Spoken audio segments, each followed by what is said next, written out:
All right, so first to get you organized, again, this is a continuation and to finish up linear regression videos. Same material for Math 220 and 307. So those are your individual handouts. The first handout is what we were working on in the last video, but we do have two other pieces to finish up. And then we're going to do one problem from a different handout. And so here is your homework. In case you're doing book problems, which most of you are not, that's why I'm listing that. And for all of these handouts, no matter which class you're in, there are worked out solutions on Canvas. So linear regression is a really good topic for students. As long as you practice it, it usually goes really well in a testing situation. Even though I don't necessarily want to, I'm going to turn this towards me for a minute. So the last time we talked about the background of linear regression, we also talked about something called the correlation coefficient. And the correlation coefficient, I gave you that number line way to interpret it, weak, moderate, or strong. That's about all you got, right? And that is the beginning level of trying to figure out how well the two variables are related. But think about it. I always use this as an example. Let's say you needed a new pair of jeans and you walked into a store and all they had was small, medium, and large. I'm sure you could find a pair of jeans to put on your body, and walk out of the store, but I doubt that you're going to be very happy with exactly how they fit, right? So what we're going to talk about today is another way to interpret that relationship between the two variables, and it's going to be extremely precise. It would be like going to a tailor, someone who does alterations, someone who makes clothes, and having them measure every part of your body to make you the perfect pair of jeans, okay? So while you're still responsible for the correlation coefficient, because that's just that beginning level, we're gonna up it today. So this is a very precise sentence. I sort of give you the template. The only students who ever miss this are the ones who just never look back to the template that I'm presenting. That's part of the lecture notes and that I'm presenting in this video. I'm going to write that up, and I am going to ramble about it for a few minutes because I'm trying to make sense of what all of this stuff means, right? So let's write that up first. I'm going to go ahead and erase all of that.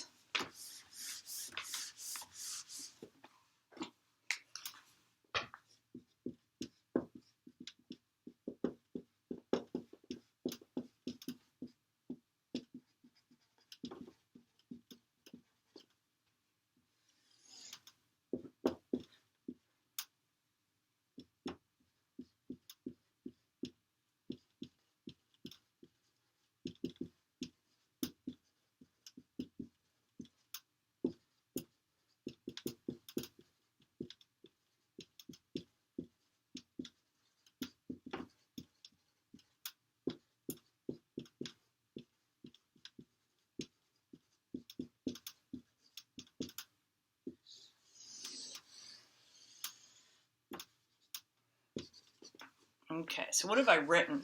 First of all, it's called the coefficient of determination. So unfortunately, it sounds kind of similar to correlation coefficient. You do have to keep them straight. And it is r squared. First of all r squared comes up on your calculator, and it is literally mathematically the square of r, but it's dramatically different in how you interpret it. R squared is never going to tell you anything about weak, moderate, or strong. It's a very precise sentence. Percent of change in y that can be explained by the linear relationship between x and y. These are the things that students miss. Sometimes they don't know what the really important words are. The word change is critical. If you leave that out, you're saying something completely different. The word linear is critical because this entire topic is only about linear relationships. There are so many other relationships in real life, parabolic and Log and exponential, those are not the ones we're studying, right? We're only studying linear. So each of these words, now obviously when you're applying this to a word problem, I mean, you have to, put in what's your x and y variable for the particular problem. You can't just leave the x's and the y's. So I want to talk about this for a minute before we apply it to our handout from the last video about the quitting rate wage problem. Okay. I always try to keep this stuff very real life. In real life, most things are multivariable. When JMU decided that they were going to let you into JMU, they did not just look at your GPA from high school, or how many AP classes you had, or your SAT scores, or maybe an essay, or your extracurricular, right? They looked at all of those things. So what we're doing in Math 220 is really the foundation. Then further, if you ever take a 300 level stats course, that our stats minors and majors take, there's definitely something called multivariable statistics and multivariable regression, and that's definitely more real life. So of course we're compacting it down in Math 220 as the foundation. Another real life thing, even whether you guys are all mostly still young, whether you've had the chance to buy or sell a home is irrelevant. Most of you will sometime in your life. How do you determine how much a home is worth? Well, I'm going to tell you, that's a really complicated thing. Depends on whose perspective. Of course, there is the county or city that you live in. They have a very political way of figuring out how much your home is worth, so then they can charge you real estate taxes. So that's a number that may not actually represent how much your home is worth. Some counties, they say homes are worth less because their tax rate is so high, just to try to balance it so the people who live there don't have to pay but so much in taxes. I know Buffalo, New York, the homes are actually valued really low, but their tax rate is super high. Northern Virginia, I feel like everything is high. The homes are appraised high and your taxes are high. Around here in Augusta County, I think everything's on the low side. Our homes are probably appraised a little bit lower than what they should be for tax purposes, and our tax rate is so low. I do want to make a brief comment that relates to the Math 307 course because you guys are future teachers. Tax rates for personal property and real estate taxes is what feeds money into the school system. So that's another reason that you should be at least conscious and interested in the tax rates, because it directly affects how much money is going into the public school systems. So there's that whole thing. Then there's the thing of how much is a home worth if I want to go get a loan from the bank, because most people cannot pay cash for a loan, right? So that's a formal appraisal, and you'd be surprised. They don't look at as many things as you think they might. They'll check other homes that have sold and then compare it to your home. There's this big form, you can find it on the internet, it's used across all states, with the different variables. One of the most common ones is square feet, basically how big your house is, number of bedrooms, like things like marble countertops. That's not part of this form, right? One thing that's interesting that I didn't know until I had an appraisal done on my home is not only do you have a garage, because that would make sense on whether you have one or not affects the price of your home, but where your garage is. Most people, if they have a garage, it's like connected to their house, like right next to the house and connected. They like that. My house, the garage is half under the house. So, my very basement level, it's half basement and half garage. So you pull under my house and then you have to walk up the stairs to the kitchen. They don't like that as much where my garage is located. So they'll usually deduct money from how much my home is worth because of where my garage is located. But then again, my house is not large, but it does have 4 bedrooms instead of 3. So they like that. So then they kind of increase the price, the appraised value of my home. So it's this whole balancing act. So there's that part. Okay, that's still just like financial stuff. Will the bank give you a loan?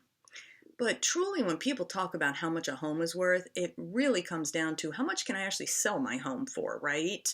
And that's going to depend on the individual buyer coming into my home and liking my home.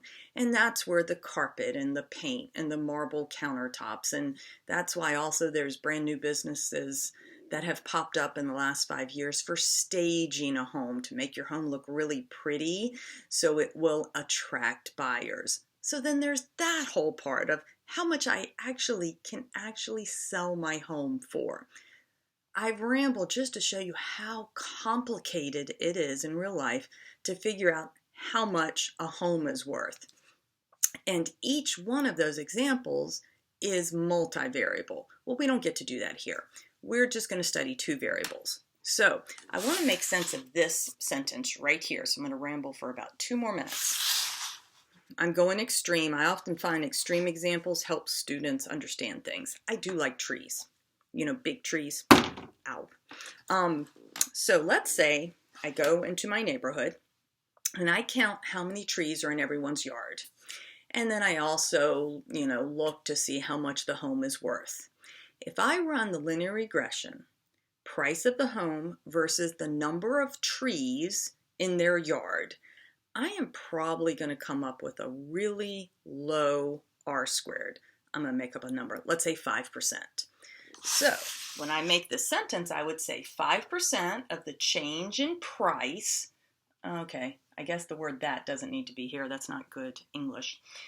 5% of the change in price can be explained by the linear relationship between price and number of trees. So what that would mean is 5% of why I see homes in this neighborhood be different prices is based off of the number of trees. I know 5% of what's going on. It's based on trees. Well, that means I'm still clueless about 95% of why the homes are different prices.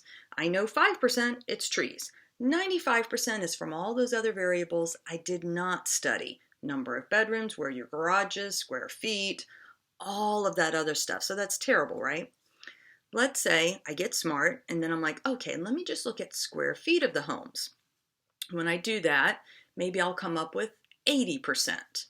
So it would be 80% of the change in price can be explained by the linear relationship between size, square foot, and price. Okay, that's much better, right? That would be like getting an 80 on a test. You knew most of the material. That would indicate that I know 80% of why the homes in my neighborhood are different prices is based off of basically how big they are, right? Now there's still 20% I'm clueless about. That 20% comes from all the other variables, number of bedrooms, bathrooms, garage, do you have a pool, all of those type things. So when we're doing these problems on the ones that I think that you have that you're familiar with, I'm going to actually ask you to name some other variables that in real life would be part of the problem. So you'll see when we do that. All right, let's go back to the quitting rate wage problem. I believe it was part C that we needed to fill in and interpret the coefficient of determination.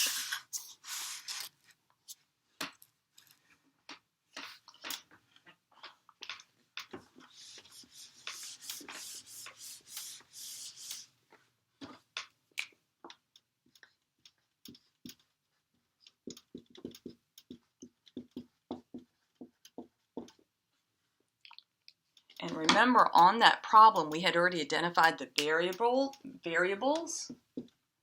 I'll just remind us what those variables were. So back to part C, to interpret. Now, when you look at your calculator, or when we looked at it the other day, it would have said it in decimal form, okay? We're just going to turn it into a percent because it makes a nicer sentence.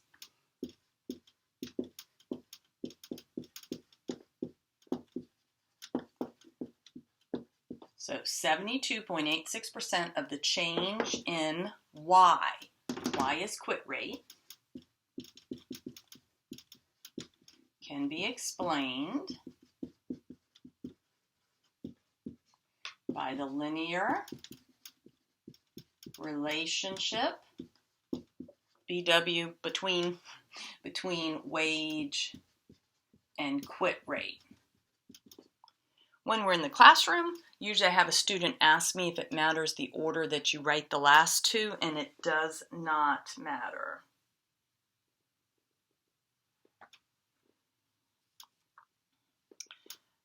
This would be a problem that I would go on to ask, why is this not 100% specific to this problem? See, I'm going to kind of round that to 73% when I talk about it. 73% of why people quit is based off of how much I pay them. Okay, so that means I know 73% of what's going on, which means I'm still clueless about 27%. 27% of why people quit their jobs are based on other variables I did not study. That's what I'm asking you here, to list other variables. Now, we're going to list a few, but on a test, you would only have to list one. So think in your head, why do people quit jobs besides how much I pay them? When we're in the classroom and we get to interact, usually students will tell me, well, you had to relocate. Or usually people will say, you hate your boss, or you hate your coworkers, something like that, right? Or maybe, you needed health insurance and you needed to find a job with benefits or whatever. So all you need to do is list one reasonable variable that makes sense and you get your points on a test. I'm never going to ask you this for some fancy like chemistry word problem that none of us know anything about, right? But I think we could all brainstorm something there.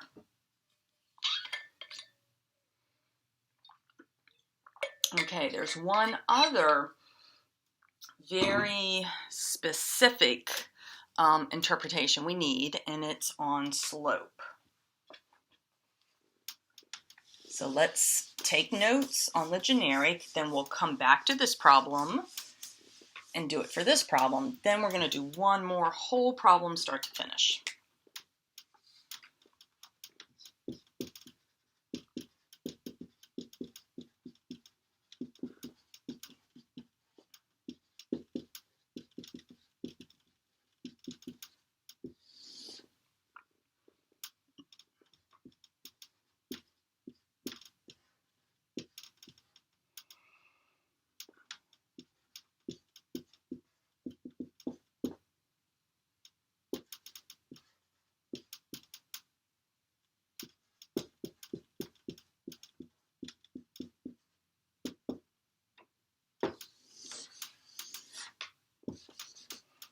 Okay.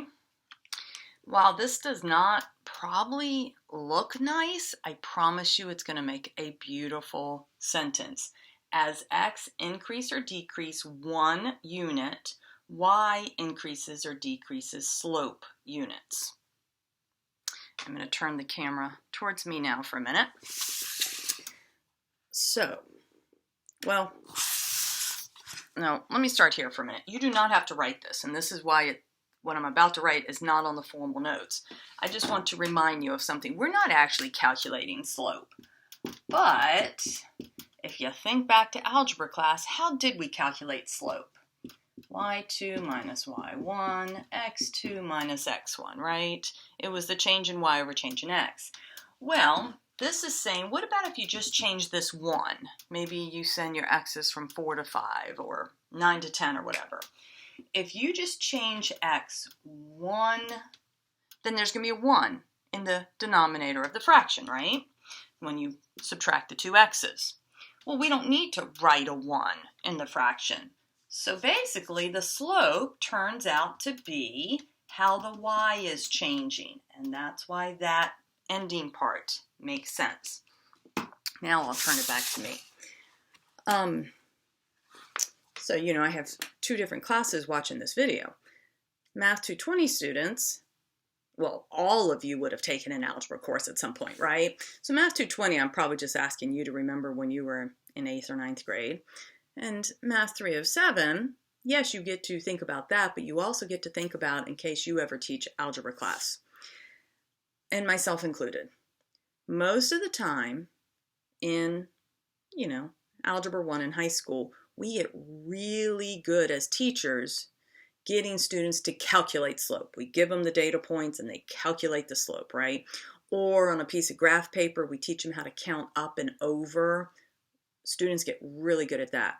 But most of the time, teachers, because there's not enough time, they never assign the problems at the end of the section, which is the interpretive problems, which is trying to make sense. What is this slope number really telling me in terms of the variable that I studied? And that's why I do this interpretation. I think it's really, really important because basically what happens is the slope really kind of summarizes the overall relationship. I'll make up something really quick. I don't know if it's right or not. Let's say I studied your test grades and how many hours you studied. And then I get a slope. Let's just say I get a slope of 3. I could say, as your study time goes up 1 hour, your grade goes up 3 points. That would be summarizing the relationship between how long you study and your grade on a test. It's a nice summary of the overall relationship, right? That's not going to hold for every single person, but we're trying to get the overall relationship. Let me see if I want to ramble about one more thing. I think I do.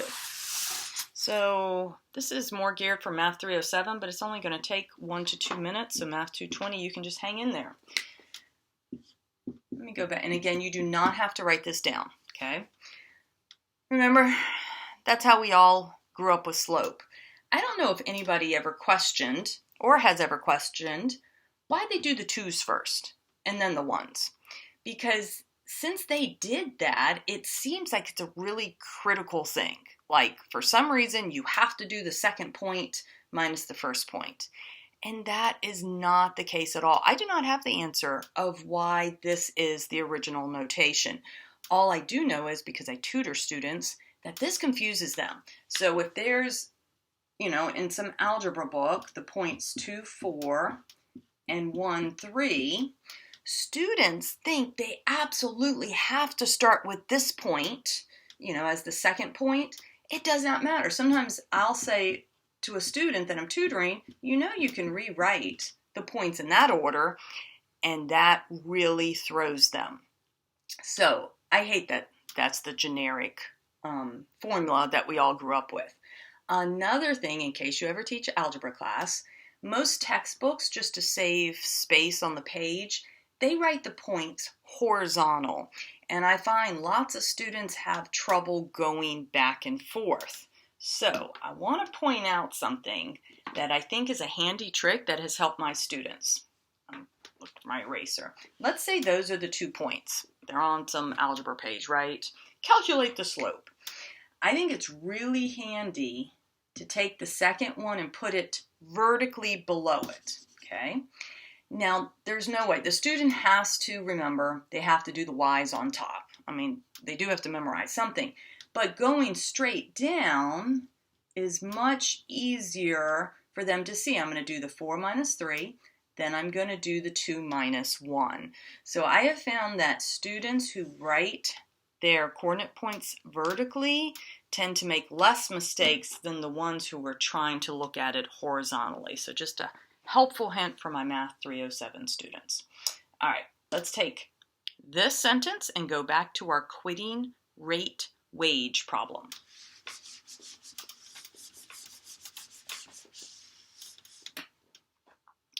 Now, remember I said the only thing you have to know about slope, oh, no, sorry, I forgot one more thing, because I know it's going to come up with a question. When you're interpreting slope, there's actually always 2 correct answers you could give me. Particularly when I'm grading a test, I'm aware of that. So the slope number is connected to the x variable in your prediction equation. So this would be more fun if I was standing. I'm not going to stand right now. But if it's a positive slope, right? You can make them both go up, or you can make them both go down. That's how you make a positive slope. Because if they're both going down, as you know, x goes down, y goes down, basically negative over a negative makes a positive. Most people, if they see a positive slope, they make both of them increase, okay? And this is why in that little template I gave you, I couldn't tell you if you were going to say increase or decrease, because it depends on if your slope is positive or negative. If your slope is negative, you have to make one of them go up, one of them go down. Entirely up to you. You can make x go up, y go down, or you can make x go down, y go up. It does not matter. It's like the disco dance. Just as long as one of them goes up, one of them goes down. Okay. Let's do the slope for my quitting rate wage. Wrong color. So the slope, I think it's part F of that problem that we hadn't, oh, you can't see. There you go. Your slope was negative 0.347. So as soon as I see that negative, I know, okay, I got to make one of them go up, one of them go down. Let's apply that little template that I just gave you in the box. It says, as x increase or decrease 1 unit. My x here was wage. You can pay the people $1 more, or you can pay them $1 less. I don't care. Let's pay them $1 more. Let's stay positive. As wage increases 1, the 1 is never going to be anything different. That's the foundational slope sentence. The unit, just look at the problem for the units. It was, I don't have it in front of me, but it was dollars per hour. As wage increases $1 per hour, quitting rate, because that was my y, now this is negative slope, decreases, my comma's a little bit big there, 0.347. The units were really awkward. I'm just shortening it up. It's like employees per 100. I'm just going to call it people per 100. It's just the units in the problem. If you go back and read the problem, it's in parentheses, I think. One thing you'll notice is I didn't write a negative here. You're not allowed to write a negative there. We took care of the negative by making one go up and one go down. If you put a negative here, then you have like that double negative, and you've ended up saying something incorrect. So you could have said, as wage decreases $1 per hour, quitting rate increases. That is perfectly fine. Now, this is again what I call the foundational slope interpretation, okay? Now, we could tweak it though. So let me just add a little piece to this.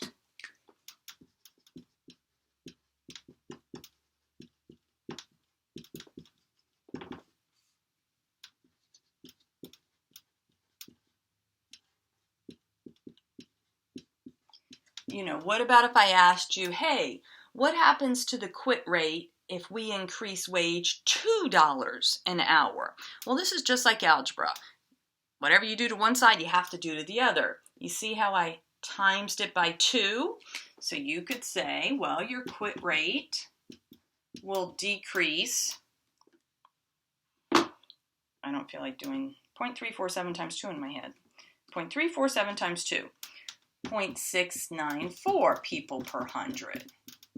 Okay, so you can tweak it like that. What about if wage increases 50 cents? Well, I'm cutting that in half, right? Then quit rate would decrease whatever 0.347 divided by 2 is. So you can expect that often I will ask you to tweak your foundational slope sentence. And we'll try to practice that on the next problem we do also. Okay. All right, so now we're going to go do another whole problem, start to finish. And this is that number 4 on the other handout I asked you to have out. It's one of the more confusing ones, so I always do it in class, or obviously here, part of a video.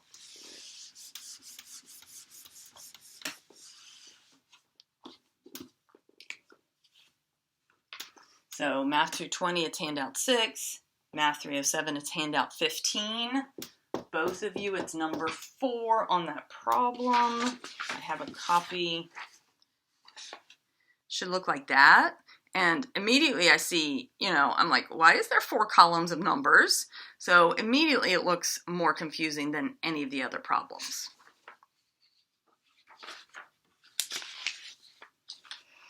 All right, so there is definitely some busy work you guys need to pause the video and do before you listen. So first of all, property number. This was about industrial, I'm expecting that you read the problem, right? This is about industrial properties. Think the big warehouses on the side of 81 or whatever. Property number is just trying to keep you organized. The most important is they tell me the price. It is in millions, but you don't have to type all the zeros into your calculator. They tell me the size, but please notice it is in thousands. But again, do not type all the zeros. And then they tell you something called land to building ratio.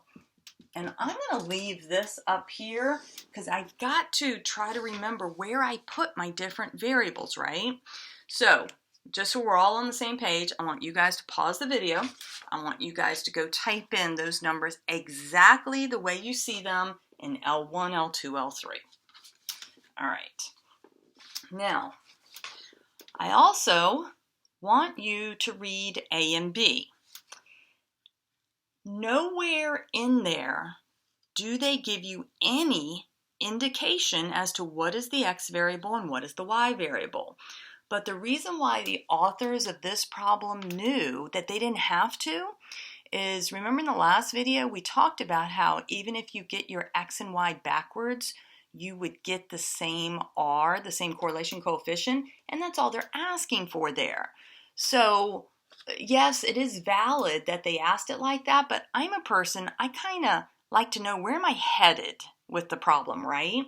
So finally, if you read part C, they finally identify the variables. So basically right now, we're going to do A, B, and C together.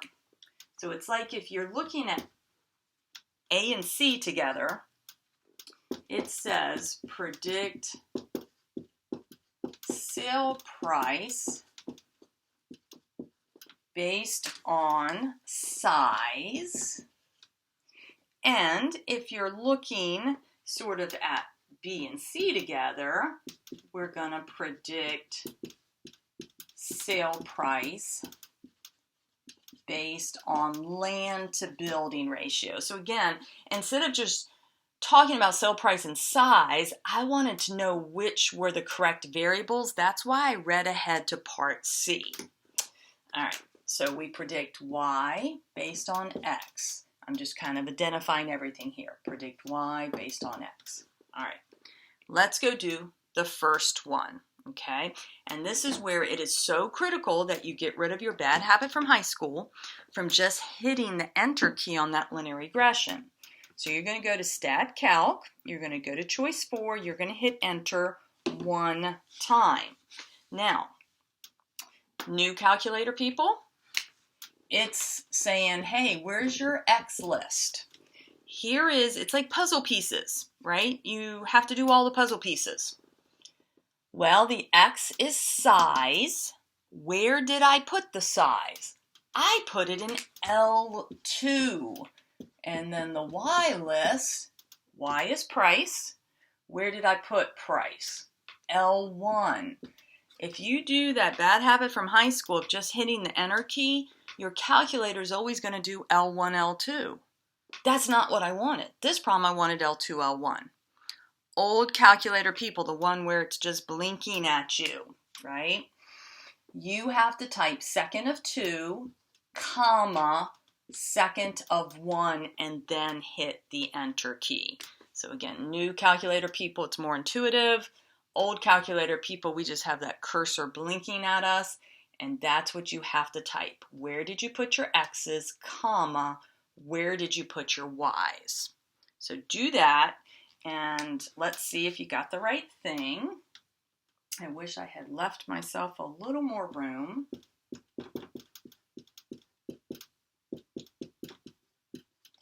And the R was 0.7. So you should see R of 0.7. and the equation would be 0.0052x plus 1.33. Okay. Now let's do sale price and end land. Okay, so you're going to go stat, calc, linear regression, hit the enter key one time. New calculator, people. It's asking for X list. X is land. Where did I put land? I put it in L3. My Y's are still in L1. So you're doing an L3, L1.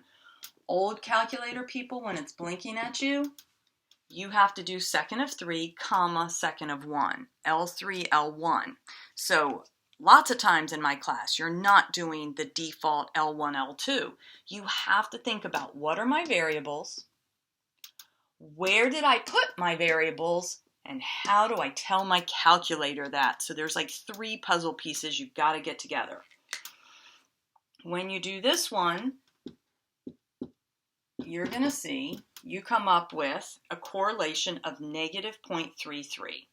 So basically, you know, if you're getting kind of nervous now because I've sort of redone the problem, part A, the correlation is 0.7. Part B, the correlation is negative 0.33.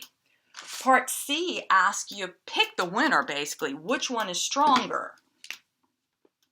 0.7 is stronger than negative 0.33. Not because of the negative and positive, but really because of the absolute value of it, right? So sort of the winner. So part C just says you have to pick the winner.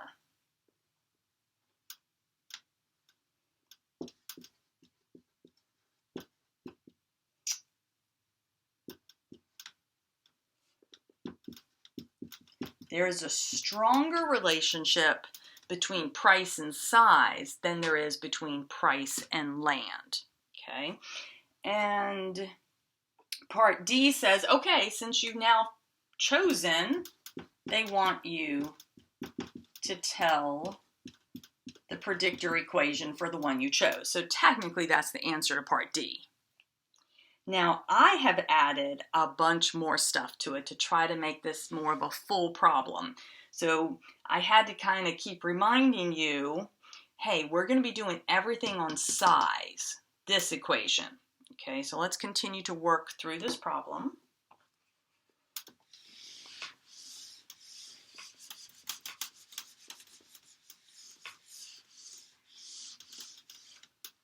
All right, part... Oh, and I just erased everything, but that's okay.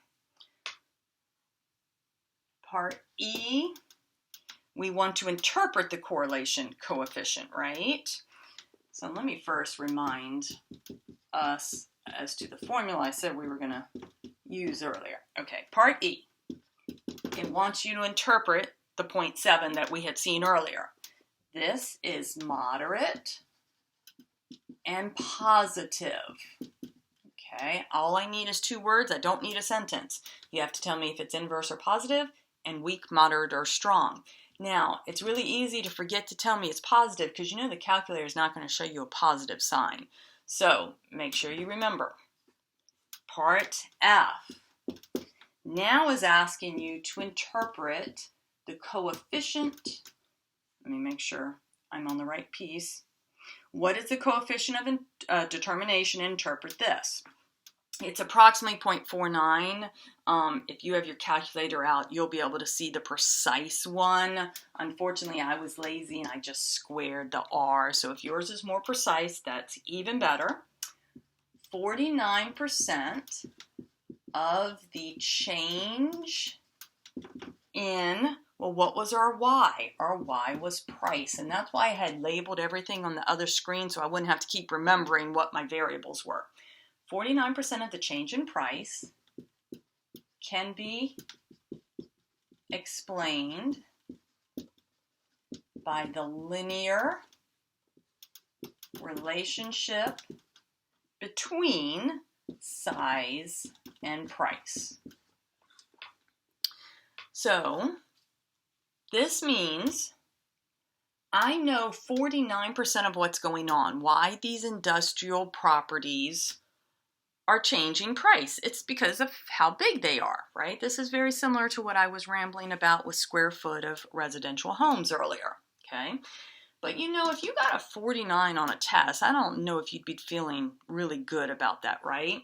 And this is why, while we're just right here, I want to point out R is sort of your optimistic friend, the one that always has a rosy outlook on everything. We interpret that as moderate. Now, R squared is sort of the realist, the one that tells you the way it is. I don't know if you got a 49 on a test if you would call that moderate. So this is what I mean that, yes, we're still going to interpret the correlation coefficient, but just know that he's a little overly optimistic a lot of times in real life. What really is going to tell you exactly what's going on is the interpretation for R squared. So I now see that I have less than half of my knowledge, right? The reason why they're different prices is based on how big they are, but I only know 49%. The other 51% is coming from other variables I did not study. So that's that second part. I lost my piece. Why might this not be 100%? So basically what I'm asking you is, what other variables go into the price of an industrial warehouse besides how big it is? Now, usually when we're in class, you guys get really quiet. And you think to yourself, why does she think I know anything about industrial properties, right? But this one is so fair game because listen, they had already given you another variable right there in front of you on the word problem. He wasn't as big a variable as size, but apparently he is a variable. So feel free to mention that one. That's the easy one, requires no thinking. Now, of course, if you want to think, feel free. A lot of times location, industrial properties love to be near transportation, whether that's a highway, trains, water for waterways, for ports and boats and stuff. So, you can list other ones too, but don't miss the obvious one, and that saves you thinking if it gets you nervous that you don't know anything about industrial properties. All right, that's part F. The slope. So let's make sure we know what slope we're interpreting. I'm sorry, what number we're interpreting. That's the slope, right? I do want to erase so I can have a full board.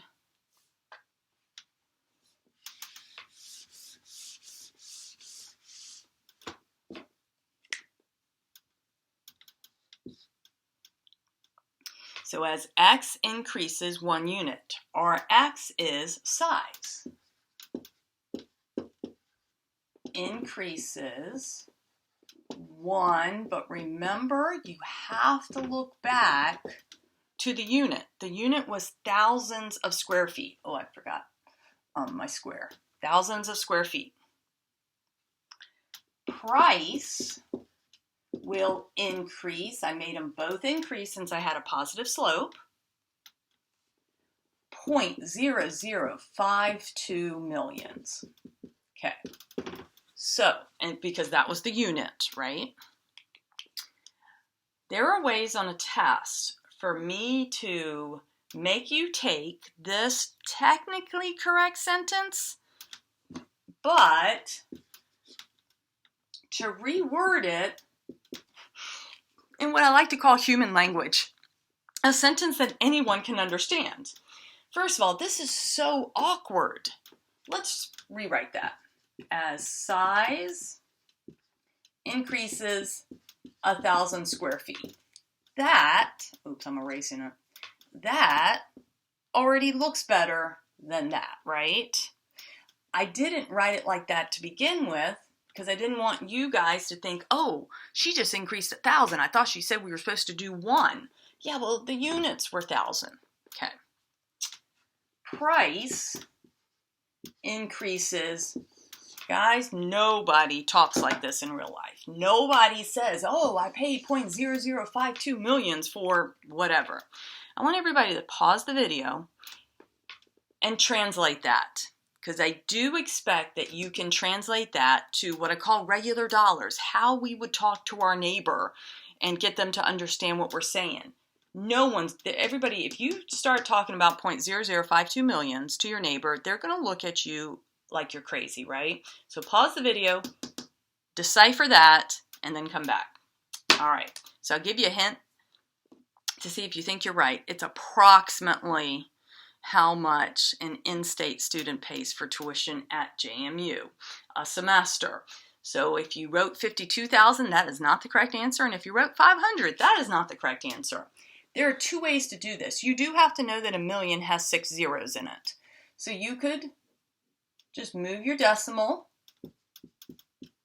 6 places, or I allow calculators. Pick up your calculator, go 0.0052 times, and type out 1 million on your calculator. I do assume you guys know how to type out the number 1 million on your calculator. You will get $5,200. This is a sentence that everyone understands.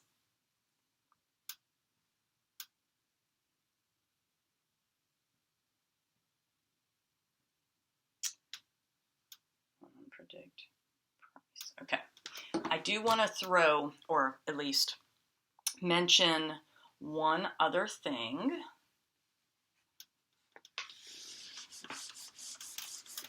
What about, I don't know if there was a part H or something, and if it said predict size based on price, because that would be a valid way to run this linear regression. Often with homes, when I see a home that's selling for $7 million, I do kind of immediately in my head say, wow, I bet it's a really big house, right? So that's kind of what this is indicating. On this, predict Y based on X, you would have to rerun your linear regression. X is price. Where did you put price? L1. So this would be, if you're an old calculator person, L1 comma L2, or if you're a new calculator person, X list would be L1, Y list would be L2. You don't get to just take our equation from part D and use algebra to move it around. You have to actually rerun the linear regression. So be aware of that, because that's really important that you're always identifying what are the variables, then where did I put them, which L1, L2, L3, and then how do I talk to my calculator. Let me see if I can find something super fast. Super fast is never usually good with me.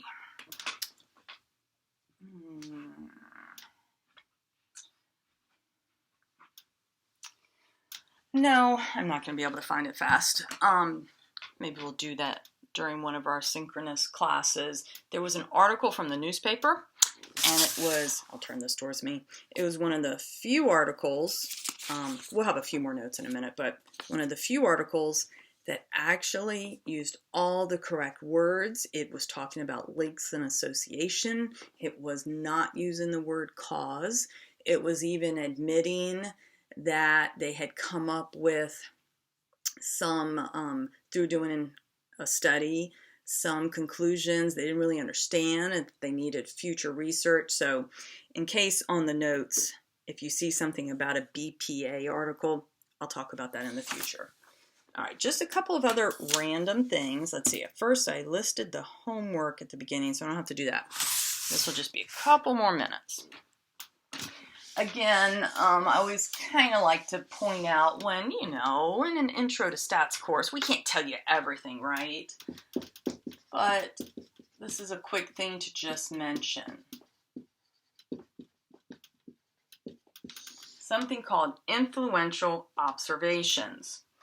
If you have, gotten a data set, bivariate numerical, and you plot it, and let's just say it looks like that. But then there's a point, I'm going to make him big, way over there, okay? So, sometimes, not all the time. I wish I had a ruler, but that's okay. This looks like it would be the line of best fit, right? But what's going to happen sometimes is the whole process of linear regression is actually going to pull the line towards it, and it's going to try to head for that one point.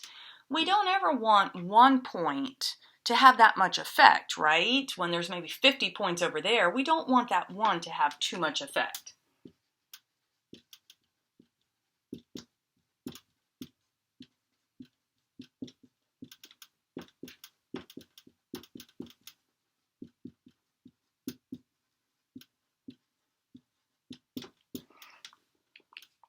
You know, in real life, there's no easy answer because sometimes it tries to pull it and sometimes it doesn't. In real life, what we'll do is we'll actually eliminate that point. We'll run the linear regression there, look at our correlation, look at our slope. We'll put the point back in. We'll rerun linear regression, look at the correlation, look at the slope. If, we find that it didn't change it much, we absolutely leave our point in the data set. If we find that that one data point was really influencing our results, we'll actually remove the data point. But now in real life, you can't just remove data and not tell someone. So usually at the bottom of the graph, there'll be a little FYI. We had this one unusual data point that we removed from the analysis, something like that. So everything's very ethical. People know that you had an unusual value that you removed. So it's on a case-by-case basis. Something else, I already complained about R, and that's why I said R squared was so much better. Honestly, in future statistics courses, there is one or two other things that we do to make sure that we're not getting tricked. We're not going to talk about that right now, but I want to point out something. All of you just watched me draw a curve, right? It's actually a parabolic, okay? Now, pretend you did not watch me draw that. And you only had maybe that data set right there. And you don't know that that was from the curve, right?